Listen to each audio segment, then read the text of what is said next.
Assalamu alaykum. Yeni Ufkum İngiliz Dili dersimizge qaytıp gelgeningizge qizg'in qarshi olamiz. Bugun Friday, August 9th, 2019. Yeni 2019-yil 8-ayning 9-kuni, juma kuni. Undaqda biz dersimizni boshlab ketdik, saboqdoshlar. Dersimizge shunga bilan kirib ketaylik. Lesson 17, How do you do? degan darsni o'rganamiz. Albatta, uningki mashq darsini bildiramiz. Aldı bilan qanday qiladigan bo'lgan odatimiz bo'yicha yangi so'zlardan boshlaydigan bo'lgan. Unda bo'lsa, birinchi yangi so'zimiz bugungi employee. Employee. İkinci sözümüz do. Do. 3, those. Those. 4, women. Women. Number 5, hard working.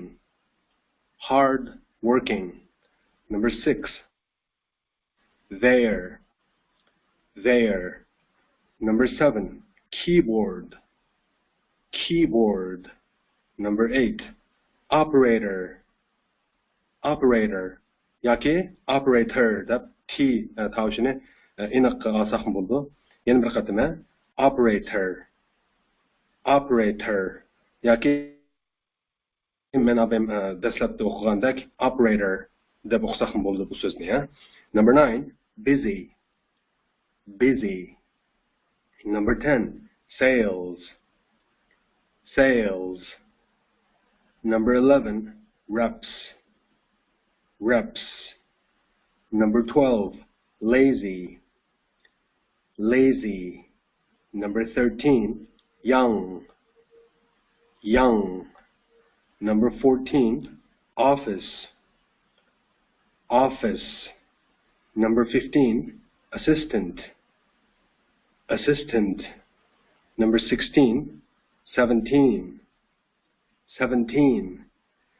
Dikkat qilgan bo'lsangiz, bugungi so'zliklarimizning orasida oldingi darsdagi so'zliklardagidek bir qancha hech bo'lmaganda ikki dona yangi so'zda th degan harf birikmasininki the degan tovush ahang anglatayotganligiga dikkat qilyapsiz. Ya'ni 3-chi so'zimiz bilan 6-chi so'zimizga alohida dikkat qilaylik. Unda biz ele so'zlarning ma'nosini so'zlash jarayonida yana bir qator ta'kidlab o'tamiz. Unda bo'lsa, birinchi so'zimizning ma'nosi nima deganda xizmatchi degan gap. Ya'ni ish xizmatchi degan xizmatchi. Okay? Employee. Employee, ish xizmatchi. Number 2, do. Bu so'zning ma'nosi so'z ma'nosi qilish, etish degan gap. Masalan, do a job desak nima bo'ldi? Xizmat qilish bo'ladi. Bir xizmatni qilish degandek-ku. Masalan, do homework bo'lsa nima bo'ldi? Topshiriq ishlash degan ma'nosi bor. Albatta, topshiriqni ishlash deymiz, topshiriqni qilish, etish demaymiz. Demakchi, konkret ahvol qarta shu muvofiq holda o'zgarib bo'ldi ma'nosi albatta. Masalan, hozir degandek topshiriq ishlash deymiz. Do homework. Homework degan topshiriq. Demakchi, bu so'zningki so'z ma'nosini etish, qilish deb tushunib turaylik hozircha. Anandan keyin 3-chi so'zimiz those. Those. Yodingizda bor, biz ko'rsatish almashlardan this ni o'rgandik, bu, mavu deganni. That ni o'rgandik, u, avu deganni. Anandan keyin bular, mavlar deganni o'rgangan oldingi darsda these. Buning uchun 3-chi so'zimiz ular, avlar degan gap. O'zimizdan yiroqroq turgan narsalarni ko'rsatib turib aytadigan ko'rsatish almash. Ular, avlar. Bo'liqi kishilik almashdiki ular emas, shuma they emas. Okay? Tafsilotini tekstni o'rganish jarayonida so'zlaymiz. Demakchi, 3-chi so'zning ma'nosini ular, avlar deb tushunsangiz bo'ldi. Ya'ni u, avu deganninki ko'pligi. U, avning dedik that, ya'ni o'zimizdan yiroqroq turgan bir narsani ko'rsatib turib, avu, u deganni that deymiz deb bilgan, ammo those degani naqashining ko'pligi demakchi. Ular, avlar. Okay? 4-chi so'zimiz women. Women. bu amaliyotda biz o'rganib bo'lgan woman'ninki ko'pligi. Men hali tafsilotini so'zlayman savoldoshlar. Ingliz tilida ismlarning keyniga as qo'shimchasi qo'shilish orqali shu ismlarning ko'pligining yasalganligini so'zlab o'tgan. Bu qoida hamma so'zlarga, hamma ismlarga mos kelavermaydi. Ba'zi ismlarning keyniga as qo'shimchasini qo'shish orqali emas, balki shu ismning tarkibidagi ma'lum bir harfni o'zgartirish orqali shu ismning ko'pligi yasaldi. Demakchi, buni 4-so'zda women degan so'z ya'ni biz oldida so'zlagan woman, ya'ni ayol kishi ediki, birlik ismning ko'pligi bo'ldi, mana women degani. Demakchi, anglashda farqning borligini bilyapsiz. Bir ayolni woman desak, bir necha ayolni qanda women deydi ekanmiz. Okay? Ya'ni mana birlik ismning keyiniga as qo'shimchasi qo'shilish orqali ko'plik yasalish qoidasiga tushmaydi. Yana bir qator o'qib bersam women. Okay? Number 5, hard working. Hard working degan so'zning ma'nosi tirishchan, qattiq ishlaydigan degan gap. Amaliyotda bu bir birikkan so'z bu. Hard degan so'z bilan working degan so'zningki birikishidan tuzilgan birikkan so'z deyli. Hard working deb. Demakchi, hard degan qattiq degan gap, working degan ishlaydigan degan gap, ya'ni so'z ma'nosi bo'yicha tushungili bo'ldi. Qattiq ishlaydigan degan gap. Buni yana tirishchan deb olamiz. Okay? 6-so'zimiz there. Bu nima desangiz, tunugun so'zlagan biz u nima deydik? Er kishiga, ayol kishiga, narsalarga ayrim he, she, it deb olamiz degan to'q. Ondan ularningki ko'pligini they deb olamiz degan to'q. Endi there degani ularning degan gap, ya'ni igilik almashmoq. Hozir degandek they'ni baş kelish almash desak, there degani mana 6-so'z shu bash kelishninki igilik kelish almashmoq. There, okay? Ya'ni ularning degan gap. Number 7, keyboard. Bu konuk taxtasi degan gap. Masalan, kompyuterning konuk taxtasini ko'rsatadi. Konuk taxtasi, ha. Amaliyotda bu bir birikkan so'z. Key degan shu nima konuk taxtasidagi har bir konukni key deymiz. Board degan bir nima degan gap, yuzi. Konuk taxtasining yuzini board deydi. Demakchi o'g'lim key bilan board qo'shilsa shu konuk taxtasi bo'ladi. Okay? Number 8, operator. Bu qarmoqla Uyg'urcha biz operator deb ataydigan so'zga o'xshayotdi. Demakchi, naq shu so'z shu, ya'ni mashg'ulot bilan shug'ullanuvchi, mashg'ul bo'lg'uchi degan ma'no bildirdi-ku, operator degani. Amaliyotda shu 7-so'z bilan 8-so'z birlashib qandaq bir nimaning ismi, bir kasbning ismi keyboard operator degan, ya'ni xat urg'uchi degan gap. Xat urish mashinasida xat urg'uchini keyboard operator deydi. Albatta hozir bu xizmat qolmadi-ku. Kompyuterni hamma xat urish mashinasida urish faqatla 60-nechinchi, 70-nechinchi, 80-nechinchi yillarda bo'lgan ishlar. Hozir endi kompyuter umumlashgandan keyin bir bevositali kompyuterda urdi-ku xatni. Bu ham demakchi kona kasbning ismi keyboard operator, okay? Konuk taxtasida mashg'ulot qiluvchi, ya'ni xat uruvchi degan ma'no bildirdi. Number 9, busy. Aldirash degan gap bu. Aldirash, okay? Number 10, sales. Sales degan mal sotadigan degan gap yoki mal sotishga munosabatli degandek ma'nosi bor. Number 11, reps. Reps degan amaliyotda vakillari degandek bir ma'nosi bor. Endi mana bu darsimizda sales reps deb uchraydi. Sales deganni mal sotadigan desak, repsni vakil desak, shu mal sotish vakili degan gap. Sales reps degan. Okay, yoki mal sotuvchi demakchi Uyg'urchada. Number 12, lazy. Bu o'rin degan gap. Okay, lazy. Number 13, young. Bu yosh degan gap. Masalan, yosh qaridagi yosh. Okay. Number 14, office. Bu ishxona degan gap. Okay. Another number 15, assistant. Assistant degan yordamchi degan gap. Assistant. Okay. Masalan, office assistant bo'lsa ishxona yordamchisi bo'ladi.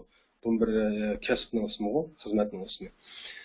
Eng oxirida number 17 degan son, ya'ni 17 degan son.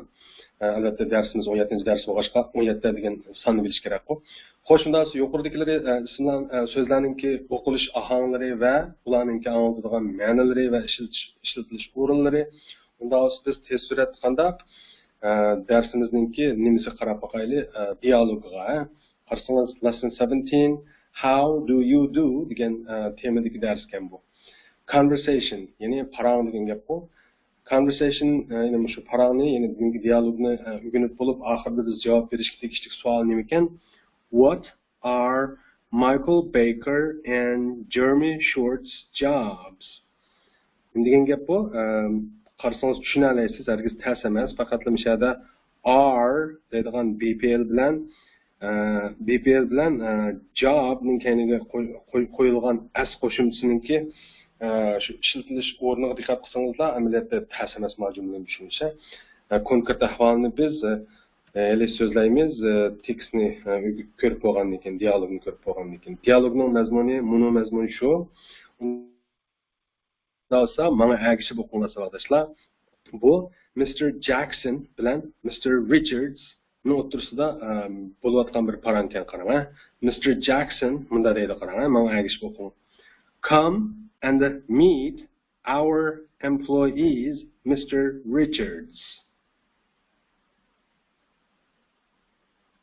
Deganda Mr. Richards qo'pib, thank you, Mr. Jackson.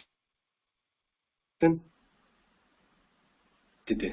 Ananki Mr. Jackson qo'pib, this is Nicola Gray and this is Claire Taylor. Okay?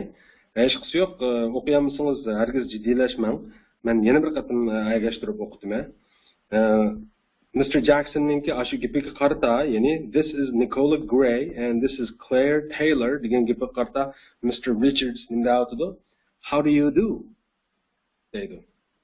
Ananki Mr. Richards qo'pib gapini davomlashtirib, those women are very hard working. Deganda deb bo'lib yana bunda deydi. What are their jobs? Bu gapga qarta Mr. Jackson deydi, they are keyboard operators. Okay? Anandaki Mr. Jackson yana deydi, this is Michael Baker and this is Jeremy Short. Qaytib bir qatim o'qsaq, pashda tinmay turib, to'liq o'qsaq majumuni. This is Michael Baker and this is Jeremy Short. Deganda Mr. Richards, how do you do? deydi. Ananki Mr. Richards yana gapini davomlashtirib, they aren't very busy. Deb bo'lib, what are their jobs? Deb so'raganda Mr. Jackson qo'pib, they're sales reps. They're very lazy. Deb javob berdi. Ananki Mr. Richards qo'pib, who is this young man? Deganda Mr. Jackson qo'pib, this is Jim. He is our office assistant. Dedi. Deganda shuning bilan dialog tugabdi. Xo'sh, shunda bo'lsa, boshdan yana bir qatim o'qib o'tinglar, chunki darsimiz ham albatta asta-asta murakkablashib mangdi. Murakkablashib mangan sari so'zlarni, jumlalarni bizning ko'p o'qib, ko'p mashq qilishimizga to'g'ri keldi. Mr. Jackson unda boshladi dialogni. Come and meet our employees, Mr. Richards. Deganda Mr. Richards qo'pib, thank you, Mr. Jackson. dedi. Ananki Mr. Jackson qo'pib, this is Nicola Gray and this is Claire Taylor. dedi. Ananki Mr. Richards qo'pib, how do you do? dedi. Ananki Mr. Richards yana, those women are very hard working. what are their jobs? Dedi Mr. Jackson, they're keyboard operators. Deb cevap verdi. Mr. Jackson kopub, this is Michael Baker and this is Jeremy Short. Desa Mr. Richards kopub, how do you do? Dedi Mr. Richards kopub, they aren't very busy. Deb bulub, what are their jobs? Deb sordi Mr. Jackson, they're sales reps. Deb bulub, they're very lazy. Dedi. Mr. Richards kopub, who is this young man? Degende Mr. Jackson kopub, this is Jim. He is our office assistant. Deydi. Xo'sh, unda bo'lsa, biz boshdan ma'nosini tushunib chiqaylik bu dialogninki qarang. Mr. Jackson nim dedi? Come and meet our employees, Mr. Richards. Nima degan gap bu? Come degan keling degan gap. Come deganda ku kelisha. Masalan, come upstairs deb olganti oldingi bir darsimizda. Ya'ni keling ustiga chiqaylik yoki kelib ustiga chiqaylik degan gap ku. Okay? Ya'ni kelish degan gap ku, keling deb da'vatga qarshi tarafga. Meet degancha tanishish, ko'rishish degan gap. Unda bo'lsa our employees degan nima ekan? Bizning ish xizmatchilarimiz degan gap. Biz ham employee ni o'rgandik, as yo'q ekanida. Ham as qo'shilsin bo'ldi-ku, shuni ko'plik bo'ldi-ku. Ya'ni ish xizmatchilarimiz deydi. Unda bo'lsa kelib bizning ya'ni keling va bizning ish xizmatchilari bilan ish xizmatchilarimiz bilan tanishing, Richards apandi degan demak ekanda, ya'ni kelib bizning ish xizmatchilarimiz bilan tanishing, Richards apandi deb turg'a. Mishalki Mr. Richards degan nima? Richards apandi degan gap qo'ya. Bu gap qarta Mr. Richards nim dedi? Thank you Mr. Jackson. Rahmat sizga Jackson apandim deydi. Okay? Mr. Jackson ondan, this is Nicola Gray and this is Claire Taylor. Degan gap bu? Bu bo'lsa Nicola Gray va bu bo'lsa Claire Taylor deb ikki ayol kishini tanishtirdi deyli. Ana kim bu gapni deb bo'lgandan keyin Mr. Jackson, Mr. Richards nimdab inkas qaytdi bu gapga nisbatan ayollar qarab turib how do you do deydi. Hamda bu how do you do degan nima deganni tushunishga boshlaymiz endi qarang. How do you do? Whoops, qo'nizga tashlab qopti. Xat urush nima xat qarsangiz how do you do degan amaliyot qilago nimaga tang desangiz savoldoshlar. Nice to meet you ninki yana bir xil atilishi. Nice to meet you degan nima deganda tanishqanimdan xo'sh bo'ldim yoki tanishqanimiz siz bilan tanishqanim yaxshi bo'ldi deganda bir gapdir. Ashuni ingliz tilida how do you do mu deydi. Ya'ni bu ikkisiningki ma'nosi asosan o'xshash. Bunda bo'lsa bu how do you do degan bu jumlani tushunib boqaylik. Bu yerda ikki dona do turdi. Abi ham do nima qilish, etish degandim. Amaliyotda bu ikki do'ningki roli ikki xil. Oldidagi do, ya'ni munu do, hozir tikka siziq sizma, qarang. Oldidagi ma tikka siziq sizilgan do yordamchi fe'l hisoblandi. Kaynidagi do'cho asli fe'l hisoblandi, ya'ni haqiqiy fe'l hisoblandi. Demakchi o'g'lim bu yerdagi qilish degan ma'noni amaliyotda shu asli fe'l ifodalaydi. Asli fe'l ifodalandi bu ma'no. Yordamchi fe'ldicho ifodalanmaydi. Unda ma'lum yordamchi fe'l degan nima, asli fe'l degan nima, bu qanday murakkab gap bu?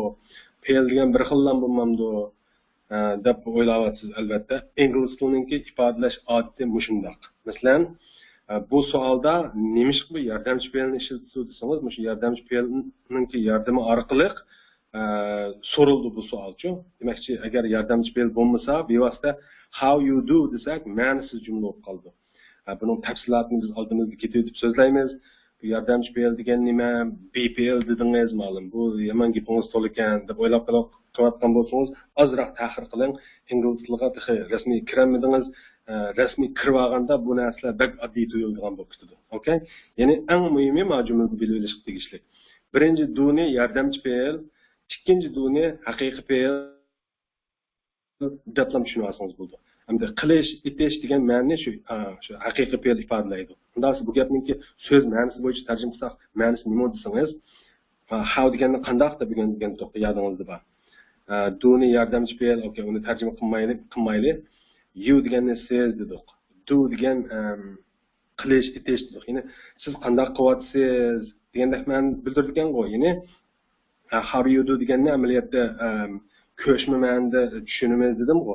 Ya'ni nice to meet you o'xshash dedim-ku anglatgan ma'nosi. Ya'ni tanishganimdan xush bo'ldim degandek ma'noga ega. Okay? Mushunchalik tushunib turaylik buni. Unda olsa, ma'lum okay. Bir odam bilan tunji qatim tanishganda how do you do desak bo'ldi ekanda nice to meet you ning o'rniga degan savol paydo bo'ldi kalmada. Naq ashundoq. Okay? Xo'sh, unda olsa, Jackson apandim Nicola Gray bilan Claire Taylor degan ikki xonimni tanishtirib bo'lgandan keyin Richards apandim nima dedi ularga qarab how do you do? Tanishganimdan xush bo'ldim, sizlar bilan dedi deb tushunaylik hozircha. Okay?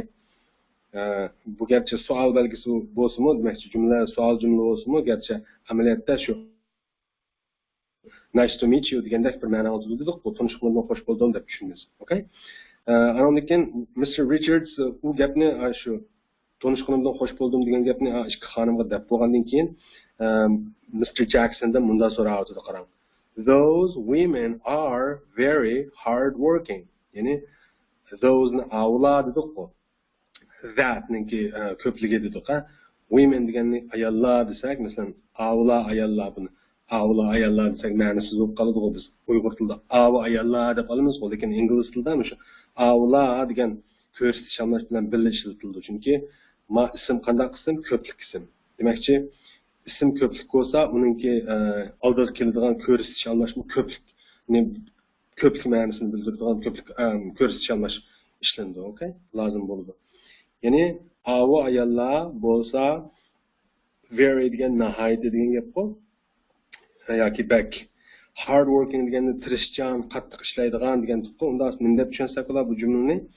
Ava ayollar bo'lsa nihayat tirishchankan yoki nihayat qattiq ishlaydigan deb tushunsak bo'ldi-ku. Okay. Deb bo'lib nima deydi? What are their jobs? deb so'rayapti. Buni nima deb tushunamiz? Nima bo'lsa ularning xizmatlari deb tushunamiz. Xo'sh, unda bo'lsa bu ularning xizmatlari nima degan gapkan? Agar biz uchinchi shaxs birlikni ko'rsatib turib, masalan bir actionni ko'rsatib turib, uning xizmati nima desak deydik? What is his job deydik. Agar albatta u kishi biz xizmatini so'ragan kishi agar ayol bo'lib qolsa, what is her job deydik. Demakchi akishidagi uningga hizni ishlatgan bo'lsa, ayol kishidagi uningga herni ishlatyapti. Shundaqmi? Unda olsa buningdan bir narsani bildingiz. Jumlada ishlatilayotgan BPL is ekan. Shuningga tushliq ma'vu igilik almashlarmi shu birlikning igilik almashlari ekan. Masalan, erlardagi uning, ayollardagi uning deb. Ya'ni bu yerda ularning deb gap yo'q. Okay? Demakchi BPL mu birlik ikisi birlik bo'lgan almash uchun ishlatilayotgan BPL ekan. Bu piyadagi igilik almashlarmi shu birlikni bildirgan igilik almashlar ekan. Unda esa ma'lum buni ko'plik almashtirib boqayli deb o'ylayotgan bo'lsangiz, bunda almashtiramiz buni. What o'zgarmaydi. Isni are o'zgartib, andan keyin his yoki her deganlarning ko'pligini bo'ladi, their bo'ladi. Ya'ni ularning. Jobning keyiniga as qo'shilib keldi albatta. Demakchi, agar jumlada to'xtalayotgan kishi bir kishi bo'lsa, uningki BPLmi, almashlarimi, hatto uningga ishlatilgan ismmi birlikda keldi ekan. Shunga diqqat qilyapsizmi? Agar jumlada aytilayotgan kishi yoki kishilar ko'plik bo'lsa, yoki ularning xizmatlari to'g'riliq so'zlayotgan bo'lsak, buningga munosib holda hamma narsa ko'plik bo'lib o'zgaradigan qarang. Abayqi ustidagi jumladagi is are bo'lib o'zgaradi ekan. his yoki her, their bo'lib o'zgarayotgan, jobs bo'lib o'zgarayotgan. Ya'ni ustidagi jumlani uning xizmati nima deb tushunsak, ostidagi jumlani ularning xizmatlari nimalar deb tushundik ekanmiz. Okay? Bu bak muhim. Albatta ketib o'tib texmo aniq bo'lib ketdi bu narsalar. Hozircha hayron qolasiz albatta. Lekin patarda hayronligingiz tugab, bu odatdagi bir narsaga aylanib qoldi. Bir odamni to'g'riliq so'zlasak, shu jumlada ishlatiladigan barliq narsalar birlikninki narsalar bo'ldi ekan, so'z iboralari. Masalan, BPL, almash, anonkin ism degandeklar. Agar ko'plik haqida so'zlasak, hamma narsa shuningga munosib holda ko'plik bo'yicha ifodalanadi ekan deb. Okay, hozircha mushunchalik bilib turaylik. Unda bo'lsa, what are their jobs degan nima bo'ldi? Ularning xizmatlari nimalar bo'ldi? Ya'ni Richard Sapandan nima degan bo'ldi? Ava ayollar bak qattiq ishlaydi ekan deb bo'lib, ularning xizmatlari nimalar deb so'ragan bo'ldi-ku. Mr. Jackson u gap qarta, they are keyboard operators deb javob berdi. They are degan gap bor amaliyotda. They are ning qisqartirilmasi. Okay, ular bo'lsa knopka taqtisi operatorlari, ya'ni xat urg'uchilar demakchi-ku. Abiyam biz operator deb birlikni o'rgangan to'p. Amma yerda as qo'shilib kelganning sababi nima? Ko'plik ismlarni bildiryapti. Ya'ni ular bo'lsa xat urg'uchilar deb ko'pligini ishlatyapti desimki. Okay? Deb bo'lib Mr. Jackson yana deydi, this is Michael Baker and this is Jeremy Short. Qarang. Bu bo'lsa Michael Baker, shundaqla bu bo'lsa Jeremy Short deb ikki odamni ko'rsatib tanishtiryapti. Bet tushunishli bu so'z, bu jumlalar. Mr. Richards bu gapga qarta how do you do dedi. Bu how do you do ning ma'nosi nima deb qabiyam? Nice to meet you ga o'xshash dedi-ku. Yaxshimisizlar yoki tanishganimdan xush bo'ldim deb olamiz-ku. Deb bo'lib Mr. Richards bunda deydi. They aren't very busy. Aren't degan nima? Amaliyotda are not ning yig'indisi yoki qisqartirilmasi. Ya'ni bo'lsa emas degan gap-ku. Ya'ni ular bo'lsa emas, night aldirash. Ya'ni ular aldirash emaskan. Ular bak aldirash emaskan demak ekan-ku. Deb bo'lib what are their jobs dedi. Ularning xizmatlari nimalar deganda Mr. Jackson qo'pib their sales reps dedi. Ular bo'lsa setish vakillari, ya'ni setish mas'ul vakillar demakchi-ku. Deb bo'lib they are very lazy dedi. Ular bo'lsa nihoyatda o'ron degan gap-ku. Okay? Qarsangiz rasmda qanday o'tiribdi ular? Bexaraman parangini sab qo'yib, qahvasini ichib qo'yib, paranglashib o'tiribdi. Shundaqmi? Shung bilan aytgan gap-ku ma'va. Okay, lekin eng oxirida Mr. Richards bunday dedi. Who is this young man? Bu who ni degan biz, who degan kim degan gap, is bo'lsa this ma'vo young man, yosh man degan akshigu. Demakchi ma yosh odam kim yoki yosh yigit demakchi-ku bu yerda. Ma yosh yigit kim deb so'raganda Mr. Jackson deb javob berdi. This is Jim. Bu bo'lsa Jim. He is our office assistant. U bo'lsa bizning ishxona yordamchimiz deydi. Ishxona yordamchisi degan qanday? Shu ishxonadagi yugurib ishlarni qilgan odam-ku. Masalan, telefon oladigan, bir narsalarni kopiya qiladigan, bir narsalarni avatadigan, ya topshiradigan yoki hattoki ancha-muncha ratlaydigan ishxona. Okay? Xo'sh, unda bo'lsa dialogninki o'qilishi ashundaq, ma'nolari ashundaq savoldoshlar.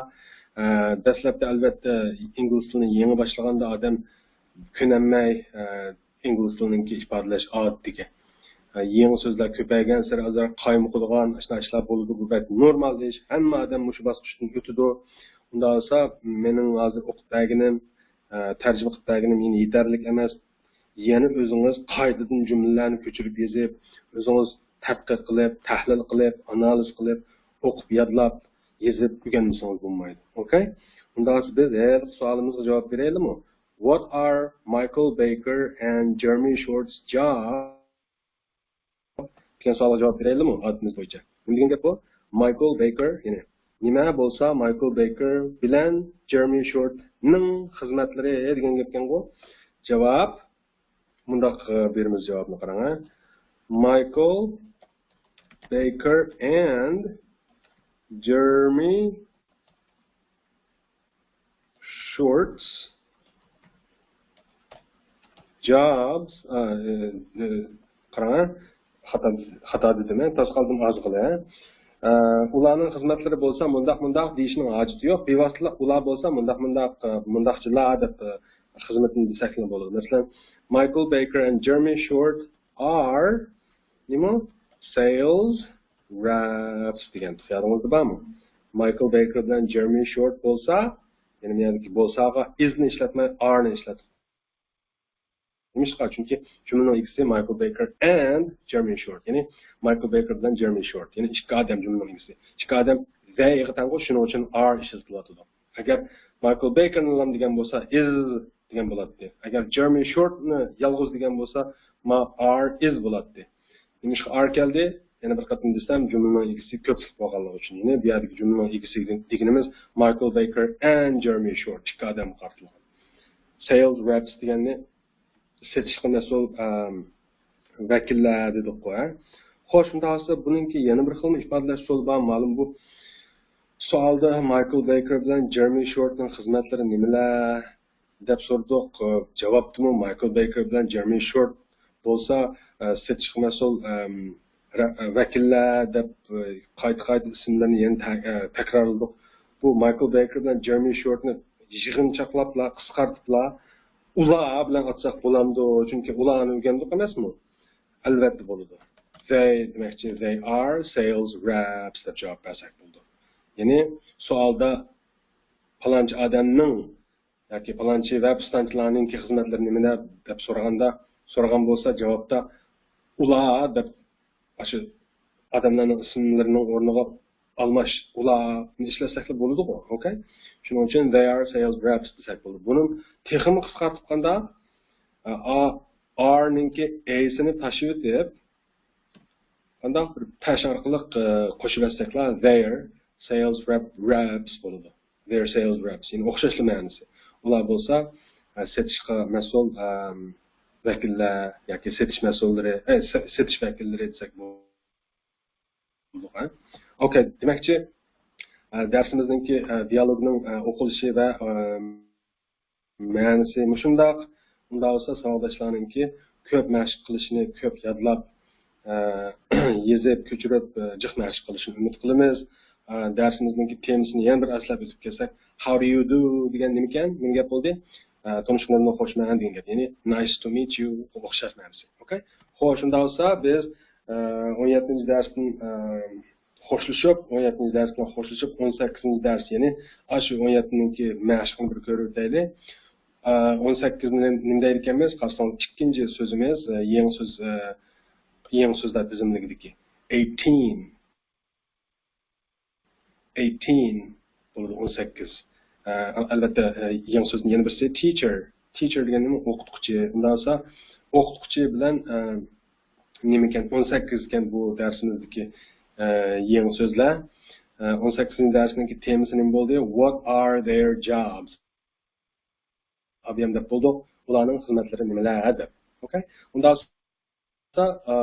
tigida shu jumlani mashq qilishni maqsad qilib qanday og'zaki mashq qilishni maqsad qilib bundoq bir dialog berib qo'yibmiz qarang what are their jobs javob they are teachers tushunyapsiz teacherning kaniga as qo'shilsa teachers ya'ni o'qituvchilar bo'ladi okay teacher bo'lsa bir o'qituvchi ya'ni teacher degan birlik ism teachers bo'lsa o'qituvchilar ko'plik ismga o'zgarib ketdi okay demakchi what are their jobs they are teachers undan bundan boshqa yana mashq qil bo'lamdi yo'qmi albatta mashq qil bo'ladi bu mashqlarni biz bundaq mishadni ko'raylik 18 darsning mashqida qarasangiz what are their jobs 100 rasm they are sales reps deymiz 200 rasm qarasangiz what are their jobs they're keyboard operators bilasizmi as qo'shimchaninki shu ismlarninki ko'pligi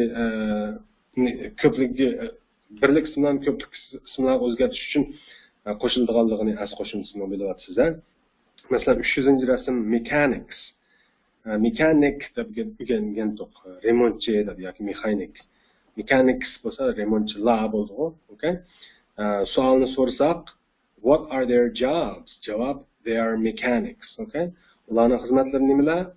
Ular mexaniklar yoki remontchilar. 400-rasm qarsangiz, engineers. Biz engineer deb o'rgangan. As qo'shilib ko'plik yozilyapti. Engineers deb. Sualni so'rasak, what are their jobs? They are engineers. 500-rasm, hairdressers. Albatta hairdresserni satrash deb o'rgangan to as qo'shilsa satrashlar bo'ladi ekan. They're hairdressers. 600-rasm, teachers. Abiyamgandoq teacher, o'qituvchi, teachers, o'qituvchilar. Okay? 700-rasm amaliyot o'rganib bo'ldik. Customs officers.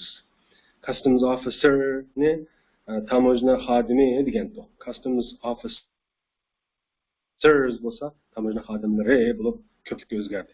800-rasm taxi drivers. Bu o'xshash taksi shoferlari, ya'ni as qo'shilib ko'plikka o'zgargan shakli nurses. Sestralar. Yuqoridagi ahvolga o'xshash as qo'shilib ko'plikka o'zgaryapti. Ana keyin air hostesses. Biz air hostess deb o'rgangan yodinglarda bor. Ma'noda qandaq as qo'shimcha bevosita qo'shilmay i orqali qo'shilibdi. Yodingizda bormi? Air hostessni shu demakchi men hozir ko'pligi qo'yma ismninki. Shu ko'plik ismninki eng keyindagi i asini tashlaversak nima bo'ldi? Air hostess yana aeroplan xizmatchisi bo'ldi, ya'ni aeroplan kutuvchisi. Okay? I asini qo'shib ekan. Demakchi o'g'lim buni ko'plikka o'zgartganda asni bevosita qo'shmaymiz, i orqali qo'shamiz. Sababi eng oxirda kelgan ikki uzuk tovush demakchi eng oxirdagi birlik ismni demakchi eng oxirgi ikki harfi uzuk tovush qo'y demakchi uzuk tovush bilan qo'sh uzuk tovush bilan oxirlashgan ismlarning keyiniga as qo'shimchasini, ya'ni ko'plik qo'shimchasini qo'shganda asni bevosita qo'shmaymiz. Sizlar o'ylab qo'yinglar, bevosita qo'shsak nima bo'ladi? 3 dona as bo'lib ketib ko'zni imir-jimir qiladi. Demakchi unda qoidami yo'q. Qoida shuki, qo'sh uzuk tovush bilan kelib qolsa oxirgi ikki harfi i orqali asni qo'shamiz. Okay? Air hostesses deb. Birlik ism bo'lsa air hostess bo'ladi. Ko'plik bo'lsa air hostesses bo'ladi. Okay? 1001-rasm housewives. Housewives.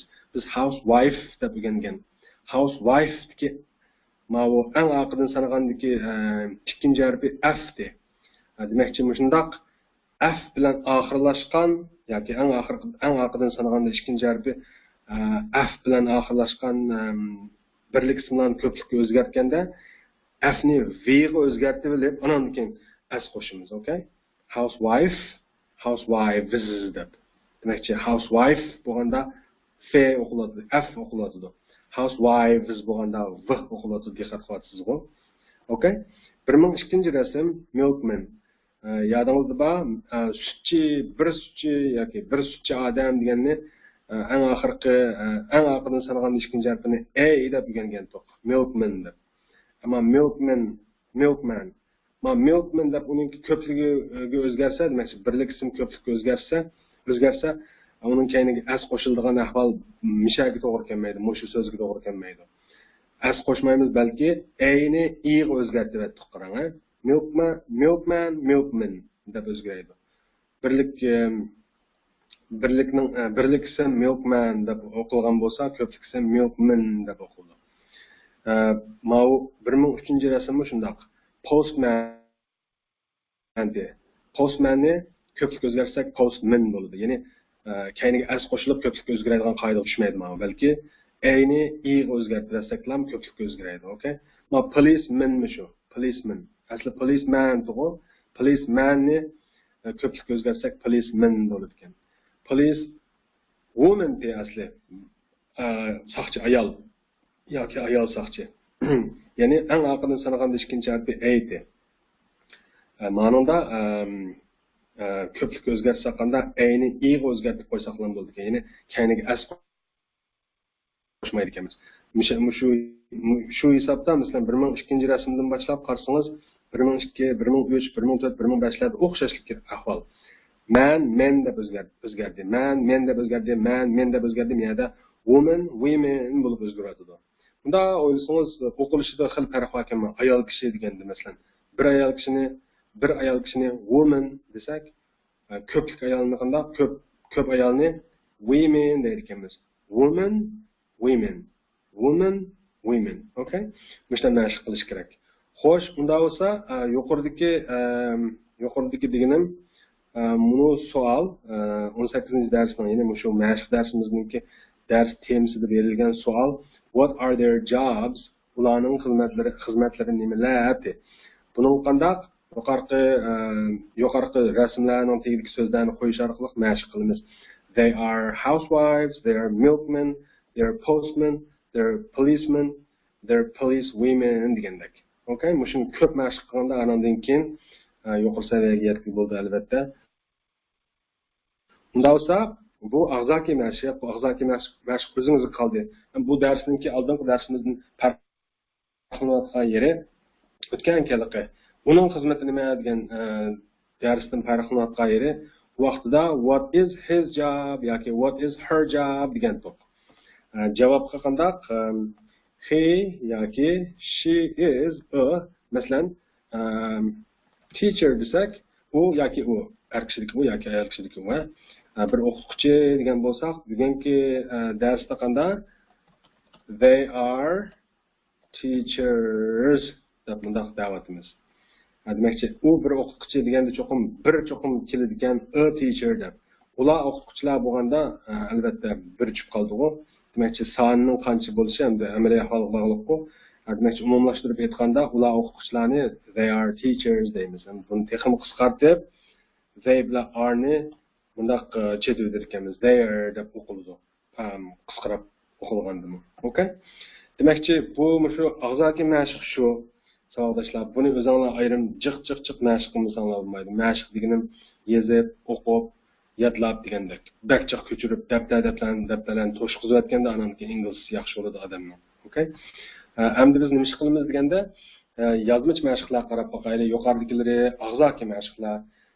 Amtumanda yozmich mashq qarsak, masalan, written exercises degan yozmich mashqlar degan gap bu. A complete these sentences using he, she, we or they dedi. Tuvandagi jumlalarni yoki bunu jumlalarni to'liqlang. He, she, we yoki they larni ishlatish orqali degan gap bu. Qarasangiz example-da, ya'ni misolda bunday deydi. Those men are lazy. Avo erlar bo'lsa o'rin degan gap bu. Ya'ni erlar o'rinkan degan gap bu. Unda avo erlarni o'zgartib qandaq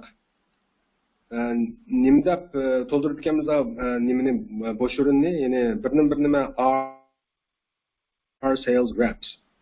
Okay, nimaga o'zgartirganmiz albatta they o'zgartiramiz. Ya'ni erlar deganni ular o'zgartirganmiz demakchi. Ya'ni shu yuqoridagi misol mashqninki talabiga asosan he, she, we yoki they larni qo'yish orqali bo'sh o'rinlarga tuvandiki to'liqlayotganmiz mavjudlarni. Masalan, misolni hozir ko'rdingiz. Erlar bo'lsa o'rinkan yoki erlar o'rinkan deb bo'lib, ular setish vakillari deb bundaq debdi. Ya'ni erlarni ularga o'zgartib jumlani to'liqlabdi. Buni siz cho'qim qila olasiz. Masalan, birincisini deb bersam, that man is tall deganni qanday qilib davomlashtirib ekanmiz keyingi jumlada? He is a policeman deydi ekanmiz. Okay? Ya'ni er igizgan degan gap bor, tall degan. Ya'ni er igizgan deb bo'lib, u bir saqchi deb bunday qilib ekanmiz. Ya'ni erni u deb o'zgartirganmiz. Okay? Ya'ni erlardagi he ni ishlatib, u ni ishlatib. Beshini cho'qim ishlay olasizlar, o'zingizga ishining. Okay? Unda biz yana birsiga qarab boqaylik, yana bir yozmich mashq qarang. B. Write questions and answers dedi. Savollarni va javoblarni yozinglar degan gap bu. Mashqqa qarasak, berilgani bizga aslida berilgani qarang. Mechanics, anamkin sales reps dedi. Mechanics degan mexaniklar, ya'ni remontchilar degan gapdi. Sales reps ni setish vakillari degan to'q. Unda esa mush ikki so'zga asosan biz jumlalarni tuzaydiganmiz. Savol va javoblarni qarang. What are their jobs? Ularning xizmatlari nimalar? Are they mechanics or sales reps? Yani bo'lsa ular mexaniklarmi yoki setish vakillarimi? They aren't mechanics, they are sales reps.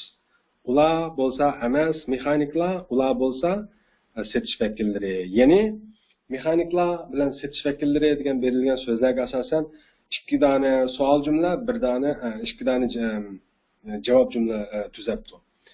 Birinchi savol jumla ularning xizmatlari nimalar? Ikkinchi savol jumla ular mexaniklarmi yoki setish vakillarimi? Javobda oldida ular mexaniklar emas deb ular setish vakillari deb aytdi. Qolganlarini qila olamsiz? Albatta qila olasiz. O'zingizga ishning o'zingiz ozroq ta'jib qilsangiz ingliz tilini o'rgangil bo'lmaydi savoldoshlar har qanday narsa shu. Unda bo'lsa shunga asosan birinchisini ishlab bermay qolganini o'zingiz ishlaysiz, okay? Topshiriq qolgan o'zingizga. Number 1 keyboard operators bilan air hostesses ni beribdi bizga. Qarang, what are their jobs? Are they keyboard operators or air hostesses? Jawab: they aren't keyboard operators. They're air hostesses. Okay? Yani ki ülgülük cümle karşısında aren't degan ameliyatda are not nan qisqartirilmasi o. Anan keyingi jumladagi they're deb chetivatgan ameliyatda they are ninki qisqartirilmasi o. Xo'sh, unda buni tushundingiz, qolganini ishlay olasiz savoldoshlar. Unda o'qinishingiz natijali bo'lsin, ko'ngilli bo'lsin. Amsi biz see you tomorrow. Thank you very much. Goodbye.